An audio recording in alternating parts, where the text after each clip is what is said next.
নমস্কার, জয় রাধে রাধেশ্যাম, রাধে রাধে। আর নারদীয় ভক্তিসূর্য কাকে বলে ঈশ্বর প্রেম? আসুন আমরা শ্রবণ করি। প্রথমত, ঈশ্বর প্রেম কথাটির অর্থই আমাদের পক্ষে বোঝা শক্ত। পার্থিব বস্তু বা ব্যক্তি সম্বন্ধে ভালোবাসার একটা ধারণা আমাদের আছে। আমরা পিতামাতাকে ভালোবাসি, সন্তানকে ভালোবাসি, স্বামী স্ত্রীকে, স্ত্রী স্বামীকে ভালোবাসেন, অর্থ, যশ, মান বা ক্ষমতা ও অন্যান্য অনেক কিছু আমরা ভালোবাসি। কিন্তু ঈশ্বরের প্রতি ভালোবাসার ব্যাপারটা অন্য ধরনের।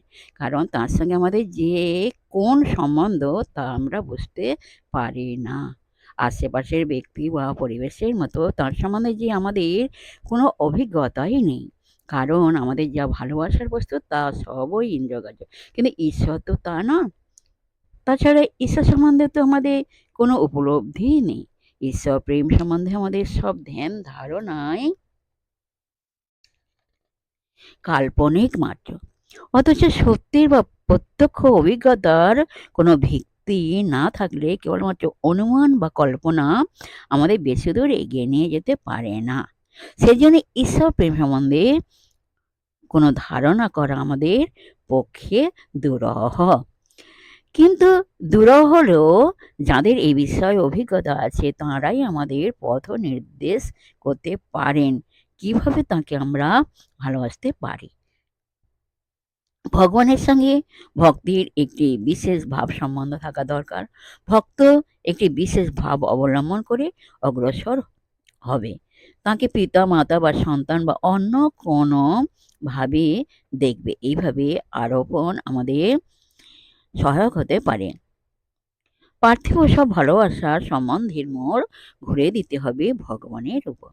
তমেব মাতা চ পিতা তমেব, তমেব বন্ধুশ্চ সখা তমেব, তমেব বিদ্যা দ্রবীণং তমেব, তমেব সর্বং মম দেব দেব। পাণ্ডব গীতা স্তব কুসুমাঞ্জলি।